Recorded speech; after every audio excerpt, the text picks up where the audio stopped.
ಅದಕ್ಕೆ ನಾನೇನು ಹೇಳುತ್ತಿದ್ದು, ಕರ್ನಾಟಕದಲ್ಲಿ ಎಷ್ಟು ನೋಟಿಸ್ಗಳು ಇಶ್ಯೂ ಆಗಿದೆ ಕೇಳಿ ಅವ್ರಿಗೆ ಫಸ್ಟ್. ಅವ್ರ ಕಾಲದಲ್ಲಿ ಕೂಡ ನೋಟಿಸ್ ಇಶ್ಯೂ ಆಗಿದೆ.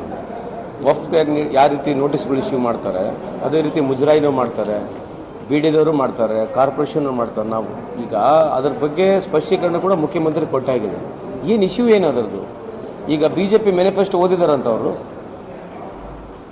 BJP 2014 ಮ್ಯಾನಿಫೆಸ್ಟೋ ಓದಿದಾರ ಅವರು, BJP ಓದಿದಾರ? ಅದು ಕೇಳ್ರೆ ಏನಿದೆ ಅದ್ರ ಮ್ಯಾನಿಫೆಸ್ಟೋದಾಗ ಏನಿದೆ ಕೇಳ್ಕೊಳ್ಳಿ. ಇದು ಬಿಟ್ಟರೆ ಬೇರೆ ಇಶ್ಯೂಸ್ ಇದೆ. ಇವತ್ತು ಲಕ್ನೋನಲ್ಲಿ UPನಲ್ಲಿ 10 ಮಕ್ಕಳು ICUನಲ್ಲಿ ಸುಟ್ಕೊಂಡು ಹೋಗಿದ್ದಾರೆ. ಇದರ ಬಗ್ಗೆ ಏನು ಮಾತಾಡೋದು ಬೇಡ? ಯಾವುದ್ರಿ ಬರ್ನಿಂಗ್ ಇಶ್ಯೂಸ್ ಈ ದೇಶದಲ್ಲಿ?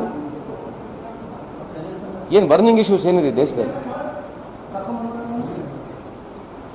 there is no other burning issue apart from this. ಏನು ಬರ್ನಿಂಗ್ ಇಶ್ಯೂಸ್ ಬೇಡ, ಲೋಕಲ್ ಇಶ್ಯೂ, ಜನರ ಸಾರ್ವಜನಿಕನಿಗೆ ತೊಂದರೆ ಆಗ್ತಕ್ಕಂಥ ಇಶ್ಯೂ ಬಗ್ಗೆ ಡಿಸ್ಕಷನ್ ಮಾಡೋದು ಬೇಡ. ಬರೀ ಇದೆ ದಿನ ಬೆಳಗ್ಗಿದ್ರೆ ಹಿಂದೂ ಮುಸ್ಲಿಂ ಇಂಥ ಇಶ್ಯೂಗಳು ಹಿಡ್ಕೊಂಡು ತಿರುಗಾಡೋದು. ಬೇರೇನಿದೆ? ಬೇರೇನಿಲ್ಲ ಇಶ್ಯೂಸ್ ಈ ದೇಶದಲ್ಲಿ ಮಾತಾಡೋಕೆ BJP ಅವರಿಗೆ? ಅಲ್ಲ, ಎಲೆಕ್ಟ್ರಲ್ ಬಾಂಡ್ ಕೂಡ ಏನಾರು ಆಗೋದಿಲ್ಲ. ಅಲ್ಲಿ ಇಶ್ಯೂ ಎಲ್ಲರಿಗಿಂತ ಹೆಚ್ಚಿನ ರೈತರಲ್ಲಿ ಸತ್ತೋಗಿದ್ದಾರೆ, ಅಲ್ಲೇ ತೀರ್ಕೊಂಡು ಹೋಗಿರೋದು, ಅಲ್ಲೇ ಸೂಸೈಡ್ ಆಗಿರೋದು. ಅದ್ರ ಬಗ್ಗೆ ಏನು ಪರಿಣಾಮ ಆಗೋದಿಲ್ಲ? ಸ್ಟಾಕ್ ಎಕ್ಸ್ಚೇಂಜ್ ಬಿದ್ದೋಗಿದೆ, ಅದ್ರ ಬಗ್ಗೆ ಅದ್ರದ್ದು ಏನು ಪರಿಣಾಮ ಆಗೋದಿಲ್ಲ? ಅಲ್ಲಿ IIT ಬಾಂಬೆ 38% ಯುವಕರಿಗೆ ಕೆಲಸ ಸಿಗ್ತಾ ಇಲ್ಲ.